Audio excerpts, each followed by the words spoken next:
In episode 2 of our Rated XDR series, we look ahead of XDR with Microsoft. I'm Randy Watkins, and this is Son of a Breach.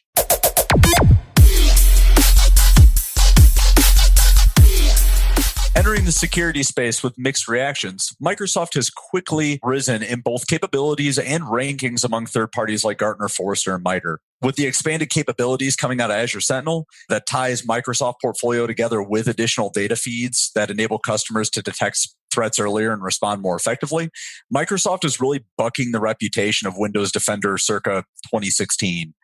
Joining me today to discuss the vision of Microsoft security is the change agent who really ushered Microsoft to the top of the security industry. It's my pleasure to welcome Miss Ann Johnson. Ann, thanks for joining. Randy, thank you for having me.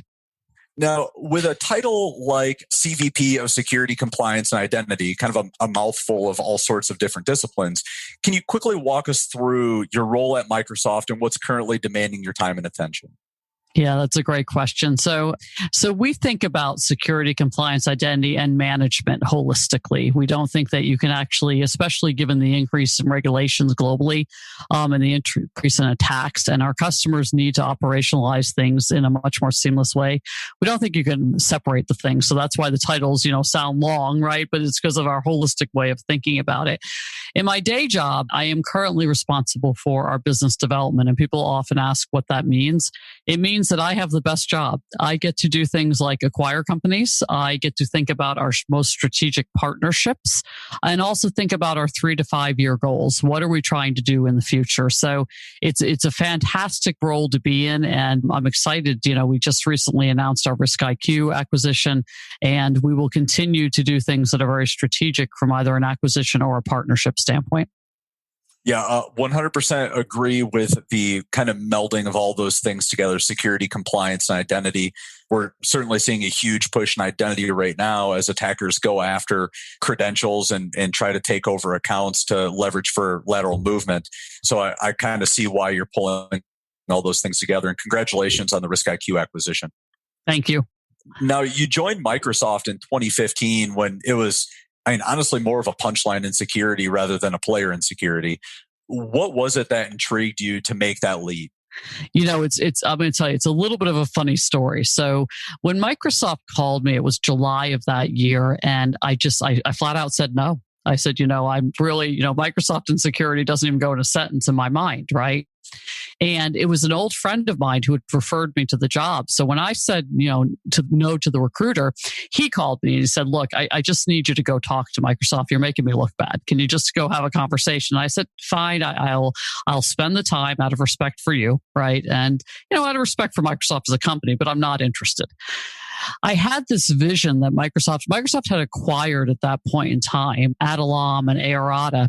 And I had this vision in my mind when I walked into the first conversations, was that they were trying to set up a security division. And they weren't, it was more, something they were doing on the surface. And I really was disinterested. And then what happened was, as I literally spent a day, I talked to 10 different people. It was a very long day. I walked out and I said, you know what? This is the right strategy. Microsoft's goal wasn't to create a separate division, but it was to build in native security capabilities into the solutions they were already offering the customers. And that's something that we as an industry have been talking about for years, that the platform vendors had to take security more seriously. So we stopped with this arms race of hundreds of point solutions. And then I looked at Microsoft and I said, the ability to execute is quite high, right? Because if Microsoft wants to be in a business, they can absolutely put the resources around that business. And I had confidence in myself. I said, I can come in here and really be a change agent and help this incredible team on this journey. So it's been wonderful, by the way. 5.5 years later, by the way, we've overachieved what I ever thought we could achieve 5.5 years ago. I would agree with that. And I think most of the industry actually agrees with that. We were on the partner advisory board for Microsoft for a number of years while it was still in person. And I believe we still are now that it's remote. But it's amazing to see the roadmap that was laid out 3 years ago and how well it's been executed. But like you said, if Microsoft wants to be in a business, they'll either build it or buy it. $1 billion investment year over year does make somebody a security company. It does, and that's growing. Yeah, I mean, we have now, I don't know, we say 3,500, but it's more that professionals. If you just think about an acquisition like Risk IQ, we're going to invest more than $1 billion in security this year. And it's not just about that, though, right? It's about understanding really in depth the customer's problems. We think about outcomes more than we think about tooling. So what outcomes are we trying to drive for our customers? So simplification of tools, less tools, automation, having tools talk to each other, machine learning. I know we want to talk about XDR today. It's a huge part of that strategy. Yeah, absolutely. And I like kind of referencing back to the acquisitions. I mean, when you acquired Adalom, right, it kind of died for a while. And then when it was re-released as MCAS, it was really nothing like what Adalom was before the true integration. So Microsoft, I feel, does a pretty good job at integrating some of these acquisitions, whether it's Adalom or Hexadite becoming the entire automation engine behind Azure Sentinel and MDE. Now with Risk IQ, I'm excited to see how that folds into the platform. Yeah, you do acquisitions for three reasons. Either you're acquiring talent, right? Or you're acquiring technology, maybe really small companies, but really good technology that you want to embed, or you're acquiring something that's super unique that could be both talent and technology, or intelligence, as in the Risk IQ case. And I think we do a really good job. I've been in tech for a very long time, and I've seen acquisitions done poorly. I think we do a really good job, and that starts with the process at the very beginning, right? It's the close relationship that we in business development have with our engineering and our services peers, and understanding what their roadmap and their vision, their strategy is, and what they're trying to achieve. And then finding either those right partners, helping them with build buy analysis, and if necessary, going out and finding something to acquire.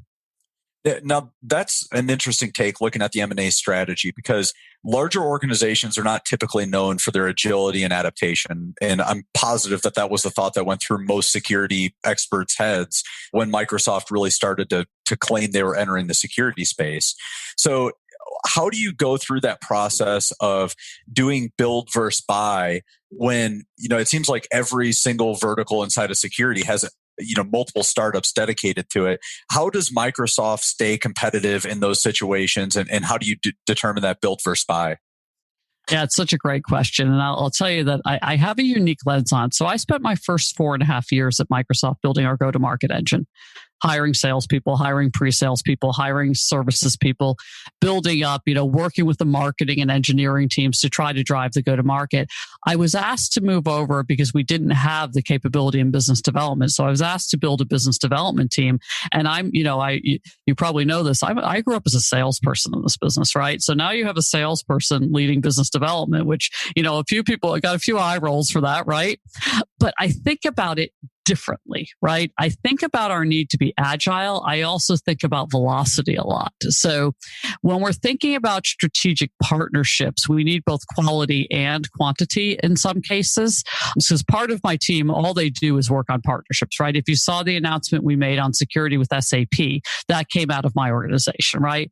Then we have this part of my organization that's writing strategy papers on what should we do? What is the next big thing we should do? And then we have a part of my team that's doing M&A. And when you just think about purely M&A, what I've learned over the years of doing good and bad acquisitions is that you really have to be aligned with the company's strategy, the direction. You have to time the market right. But most importantly, whether you're making an acquisition for your engineering team or your services team, you really, really have to be fully aligned with them. They have to be part of the process, not just the due diligence process, but they have to be part of the process from the beginning that says, here's the market we want to enter. Here's the build buy analysis we're going to do. It's not just about time to markets. It's also about, could we buy a company that's in a geographic center that we want to buy resources in, right?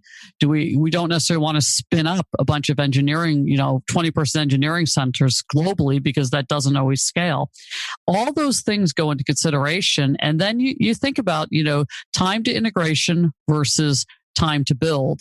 And that's usually the biggest factor is, if we're going to buy something, how long is it going to take us to integrate that company and make it, effective, versus how long would it take us to build something? Yeah, that's awesome insight. And Definitely agree on the alignment of resources being necessary to accomplish a goal, especially something like an M&A. I mean, having everybody on board and really understanding what the outcome is supposed to be of the acquisition certainly helps get things done a little bit more quickly. So how does that communication structure work at Microsoft? Because there's 200,000 employees.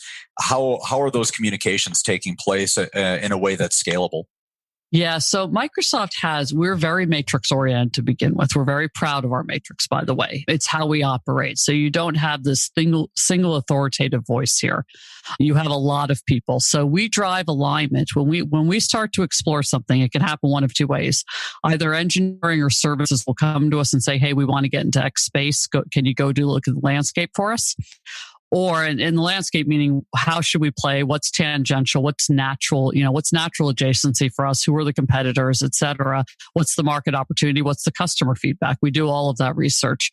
But as we go down the path, we also can drive things into engineering and services by saying this area is heating up and we don't have an offering we think we should, right? We meet with venture capital firms, we meet with PE firms, we meet with startups monthly, right? Just to keep our pulse on the market too, and talk to all the different analysts that you can think about all the different analysts. We talk to them too, and we talk to a lot of customers. We have a customer council that's unique to business development, right? Because we want to get feedback from a global audience of customers. So you take all of that input and then you say, okay, let's just say we're going to buy something.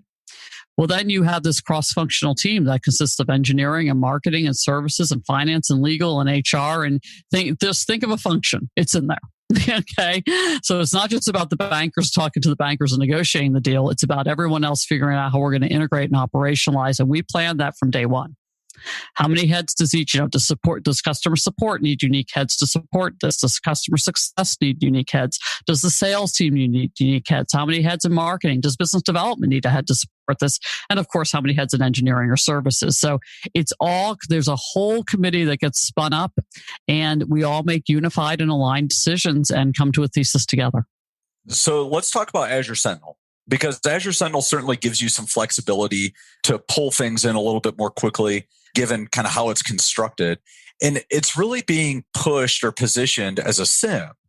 But in Critical Start, we integrate with Azure Sentinel, and we've reintegrated with Azure Sentinel at least 3 times because it seems like every time we finish an integration, there's just a little bit more under the hood that we haven't quite realized the power of. So I guess the easiest way to ask it is, what is Azure Sentinel?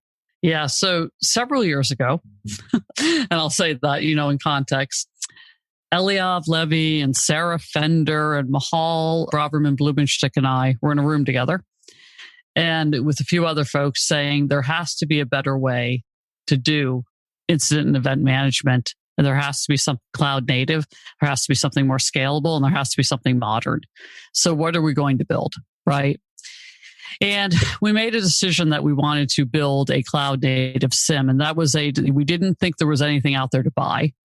We thought we needed to build it. We thought we needed to build it native to Azure, native to the cloud. We wanted it to have a tremendous amount of automation capability, a tremendous amount of, what you call SOAR capability, and also be a SIEM. Didn't want to be your traditional SIEM. Years ago when we were, first started selling SIEMs, they were great logging and compliance tools. You check the box, I log this thing. No one ever used them to get data out of. We wanted this thing to be a great data aggregator to give actionable feedback to the SOC that was meaningful, but also to automate as many low-level tasks as we could so that your smart humans are working on hard problems. And we're telling them which hard problems they should tackle first. And it's part of the all-up XDR strategy. So if you think about Microsoft Defender for Endpoint, and Microsoft Defender for Office, and Microsoft Defender for Networks and IoT and Azure, and all those implementations of Microsoft Defender, they aggregate to an XDR solution that you can do hunting and forensics within that platform. You can take then all of that up to Sentinel and have all of your other data from your enterprise, and again do hunting. You can do forensics. You can do any type of calculations you're on. But what we really are principles of that is we have to drive automation as we can, and we have to give the SOC intelligent actions. Those are the two things that were priorities for us in developing that solution. So you can, the only category to put it in really is a SIEM, but it's really SIEM plus the power of XDR behind it with the Microsoft Defender family. And it is unbelievably comprehensive in what it can do today. And I 100% agree with that, especially if you're leveraging more of the Microsoft suite. It seems like each individual Microsoft product adds exponentially more value to the Azure Sentinel infrastructure. And you talk about it being kind of the next iteration of SIEM plus some XDR capabilities. Let's define XDR. So is XDR the next generation of SIEM? Is it the next generation of EDR? Like, how does Microsoft view XDR? It's such a great question because it's one of those things that we're not going to talk about today, but like zero trust, right? How do you actually define it? And here's what I would say. I think it's unfair and it devalues XDR a little to say it's just the next generation of EDR, right? In a way it is. It's extended detection response. So in its a way, it's at every, I'll use the term loosely, at every egress point you should have an EDR capability that ultimately becomes XDR. So whether that's on your servers, your storage, your network, your IoT environment, your actual endpoints, all those different places that we have, Defender capabilities today. So you do have the detection and response capability, but even in the XDR platform, before you get to even to Sentinel, you could actually do hunting and forensics in that platform. And to your point, the Microsoft solutions all accrue. So if we detect and block a threat in Microsoft Defender for Office, we're going to tell all the other Microsoft Defender solutions we've done that. So they have automatic blocking too. So you don't have to worry about things coming in different places once a Defender solution sees it. So you can use the XDR platform in and of itself to do some hunting and forensics. But where you really need the power of Sentinel is when you start getting into that SOC actionability. And most importantly, when you start getting outside of what Microsoft Defender estate or even the Microsoft estate, because even though Sentinel is built on Azure, it is completely heterogeneous. It's a cloud native SIEM. You can take in signal from anywhere into Sentinel today and then aggregate it on what you see on the Defender platform and really give you a holistic view of your environment. Now with Azure Sentinel, and you're bringing together all of the Microsoft data signals and the capabilities of each individual product, along with those third-party data sources. So you're doing kind of what you started off talking about, which is operationalizing the solution for the customer. What does the end state of Azure Sentinel look like? I don't know. And I'll be honest with you, we're doing a lot of stuff in privacy right now. We actually have, solutions that we're bringing out in other spaces that we want it to be the brain, right? We do want it to be the master brain of your SOC. And to the extent that you can build your, like Critical Start does, and you can build your SOC capabilities on top of Sentinel and have it be extensible and have it make it easier for your SOC admins to react to something quickly. So as a breach doesn't turn into a major event, right? An incident doesn't turn into a major event. But we want it to be the brain. We have big, bold vision, but we also don't know everything the future holds, right? So that's why it's so extensible. Yeah, and that's also why you kind of have to have a team that leads M&A, is to keep a pulse on the security industry, the threat vectors, and make sure that you're kind of adjusting your correlation detection response capabilities appropriately. Now, in a past episode of Afternoon Cyber Tea, which for those listeners who don't know what that is, that's Anne's podcast. Do check it out. She's got some new episodes up. You spoke about alert fatigue that's generated by overly excited detection logic. So how does Azure Sentinel or XDR more generally solve for this problem? Because that does seem to be the general theme with SIEM, is it generates 100,000 alerts and 2 of them are important, but I can't figure out which 2 it is. Yeah. So one of the principles in building it was 2 of them actually, and I'll say it, was machine learning to actually, we see 8 trillion, I think was the latest number, things that could be potentially threats on a global basis daily. It's some number that nobody could consume. So continuing to tune and refine our machine learning engines starting to take advantage of, AI capabilities. But one of the most important principles we had was automation. So let's say we see 8 trillion signals and, a million of those are really something, right? Can we automate 999,000 of them? And then can we take, the 1,000 that exist and tell the SOC we're going to prioritize and tell you, here are the 5 you need to work on right this very minute. And that is what we are working every day to tune the engine, but also to continue to increase our automated capabilities and to become really intelligent about what, the correlation of alerts. So we really are sending to the SOC less and less alerts, but the most important ones. But also when we send them, we're actually prioritizing them. And the example I usually use is if it's going to impact 5, low-end desktops in your environment that have no connectivity or rights to anything versus your 100 server farm that you still have on premises is going to be hit. That's how we want to get, that intelligent feedback to the SOC and really prioritize for them. But that also requires we're really good at automation because we just don't want them to see a lot of the remediation that you don't want an expensive SOC analyst working on a highly intelligent human, right? Yep. And that's what the SIM has to be good at, is actually doing that automated remediation piece. And I still think we're kind of giving SIM too much credit, because at this point, looking at Azure Sentinel or some of the other quote unquote next gen SIMs that are out there, we've really evolved past what SIM was initially built to do, which was just aggregate signal. And it was really so we didn't have to have 10 people in a room whiteboarding what they saw on their own individual products, whether it was firewalls or proxy or Active Directory. And that's where the problem started, was this over correlation, because we got excited about what we could potentially see. And then at the same time, we have the attacker that's acting more and more like a normal human. So I do want to eventually get away from talking about SIM, because for most organizations, SIM is providing relatively little value aside from compliance. So, yeah, your legacy SIMs really are providing little value outside of compliance. We just haven't come up as an industry with a fantastic name, right? For, what we call this new category of tool. It's beyond XDR, right? It's beyond the traditional definition of XDR. So what we call that SIM plus XDR plus SOAR plus, more automation and more intelligence capability. It'll be an interesting, to see if one of the analysts comes up with a category name for it, or we can drive something into the market. But we just chose to take a little bit of the path of least resistance and called it cloud native SIM, so that people at least understood what it was. Yeah, that is the difficult part, is always the marketing. I remember Splunk launched an initiative, and this was back in 2013, 2014 of, we're not a SIM, we're an analytics platform. And then they quickly realized that customers don't budget for analytics platforms, they budget for SIM. And so their tune very quickly changed to, oh yeah, I guess we're a SIM. If that's what you got budget for, we'll take it.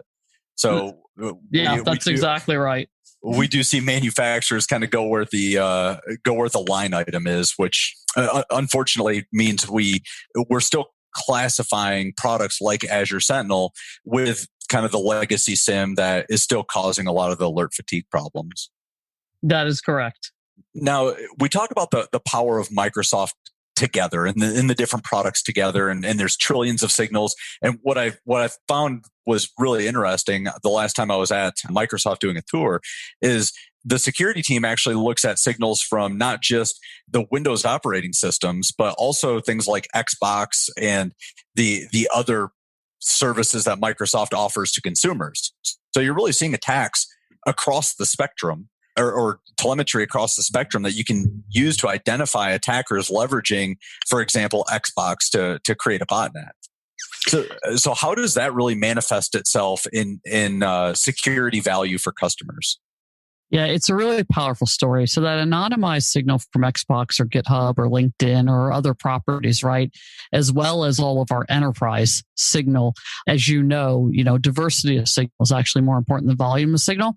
So we can see threats much earlier or correlate them. And then you think about, something we don't talk about as much, but the work of our digital crimes unit and the things that they're seeing out there, the work of Mystic, our threat intelligence team, who works a lot with nation states, And the work that we're doing on disinformation and deepfakes, which there's an intersection with cybersecurity, some of the same actor groups. So we can take all of that into Signal. We can then do the correlation and be really intelligent even if it comes from something as basic as an IP address that we know is abusing something, right? Something as basic as, hey, here's an IP address that's currently abusing Xbox, or it's currently one associated with a lot of disinformation. Let's block it, even though there may not be enterprise malware that we've seen from there or whatever it is, right? It's a very, very powerful thing that we can bring forward to customers. And then you think about a risk IQ on top of that, right? The attack surface that they see and the value that they see of Signal that we don't necessarily see. That one was a natural one because we just want to continue to be better about A, bringing Signal into the environment, and B, correlating it, and then C, making it actionable for our customers. The Risk IQ acquisition is really going to be interesting. I do think that presents a lot of new signal that you didn't have before, but you have all of the other necessary signal to do some really advanced correlations and identify attacks kind of before they happen and preemptively get in front of them. What other difficult problems is Microsoft looking to solve with this abundance of data and like you said, the different data that you guys have? I think the ability to be predictive is going to be really important to the industry, right? We have to stop being as reactive, because someone said to me as I was prepping for one of my afternoon Cyber Tea podcasts, someone said to me, and we didn't put it on air because he asked not to. He said, but we have to be right all the time. The bad guys only have to be right once. So we're going to be fighting this battle continuously if they find the one 0 day, or they find the one credential, or they, whatever it is, right? One person responds to a phishing attack and that person has admin rights, whatever it is. We have to be much more predictive about, and it's not just about the technology, that human intel, it's not going away. People always ask me, well, is technology going to replace humans? I said, never. I said, the human intel and understanding the behavior of the attackers and where they're going to go next and what they're going to try to do needs to be part of that predictive analytics, and then that blocking capability early. And that's what I want to make it easier for customers by just automatically being predictive and blocking stuff that could potentially come into their environment. And, in the world of online banking, which is where I came from, was online banking fraud. We always thought 1-to-1 was good. You block one good person for a bad person. You can't do that in the enterprise. But there's a lot to learn from the risk modeling we did in that environment and the risk engines we built in that environment to be really predictive about attacks. And all this translates into benefits for the customers. When you're looking at the multiple signals, I mean, you talk about outcomes. The outcome for the customers, hopefully, less alert fatigue, less successful attacks, and hopefully a shorter dwell time for attackers on the attacks that are successful. And all this is being delivered via, the XDR platforms. How long until XDR replaces SIEM? I think you'll see a natural convergence of those two platforms into one thing. It just has to, right? It's where it's headed today. And it is all about customer outcomes. We build everything for customer outcomes. We want simplicity of tooling. We want automation of tooling. We want customers running their business, not worried about their security tooling, right? And I've said before, and I'll say it again, and it's not controversial, but some people hear it that way. Cybersecurity will be a mature industry when there are no longer cybersecurity departments and companies. When everybody's problem is cybersecurity, whether you're a developer, whether you're an operator, et cetera, you'll still have a SOC and that really sophisticated team, right? But cybersecurity needs to be everybody's job from the first line of code you write, right? If you think about just now, that whole shift left, that's just an evolution of saying there's too many vulnerabilities that hackers are taking advantage of. Cybersecurity has to become everybody's problem. It's still the nascent industry. I mean, I've been doing it 21 years and it's still an immature industry. And I don't mean by people or even tools. It just is an industry that has a long way to go. And I'm optimistic. I'm always optimistic, right? Because we have really smart people very mission driven, trying to solve hard problems. But at the end of the day, we have to be more in the fabric of everything that happens in an organization. Yeah, and I absolutely agree. And one of the things you just said, like, cybersecurity is everyone's job. And we've really focused on, quote unquote, educating the end users. but we still consider them, almost another adversary, because that's typically how a lot of the malware or footholds are established by attackers, is by going after the end users. But it really is a mental shift to think about them as an extension of your security team, because they're just as likely to stop a cyber attack as an actual SOC is. So I really do like that notion of cybersecurity is everyone's job, and it will actually be mature once there's no longer a cybersecurity team. It's the entire company. Yeah. And I think that's how you're still, like I said, you'll still have your hunt experts and your SOC and all those folks. But at the end of the day, we have to, and I was guilty of that early on too. Users are our worst problem. No, they actually need to be your best friend, right? Yes. We need to get users, and we do, at Microsoft internally, we do a lot of user education on cybersecurity. We do a ton of it, and it's never going to be enough. It needs to be a continual drumbeat in your organization. So people, just like you use a key to unlock your house, right? Or you have a pin pad or whatever it is used to get in your house. It needs to be that much that people, they don't even think about it anymore. This is just what they do. And it's, part of their day-to-day job routine. And they aren't even thinking about the fact it's cybersecurity. Yes, it is disheartening to see some of the attacks that are being successful, and knowing that they probably started with a phishing email. But I like your optimism on the space. I think you said earlier in a different blog or a podcast that we focus so much on the attacks that are successful. We never actually consider how many attacks are actually being stopped, actually being prevented, how successful our security programs are actually being. So while we are getting better at stopping the commoditized malware, these advanced attacks are starting to become more prevalent. And the reason they are is because we are stopping the run-of-the-mill stuff that is more or less spray and prayed across the entire internet. It's true. And I'm a big believer. You've probably heard me talk about digital empathy. Mm-hmm. Is that as much as we need to train the end user, we can't put everything on them, right? Yep. The systems, if somebody does click a link, that shouldn't lead to a wholesale breach of your organization. We need to make the tools good enough that they have empathy to the end user, that they're not going to be the single point of failure. And we have a ways to go, but we're getting there, Randy. I am doing this for so long as I have, I've seen so much maturity in the industry, but the bad actors are also well-funded and also getting mature. Agree 100%.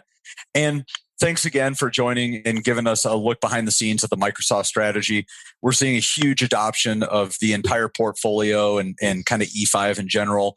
And I think it's going to be valuable for customers and prospects to hear the vision that Microsoft has for security and how it's getting baked in to just about every facet of the organization. Hopefully we'll hear more of your insights on the new episodes of Afternoon Cyber Tea. Thank you so much for having me, Randy. Have a great rest of your day. Thanks, Dan. You too.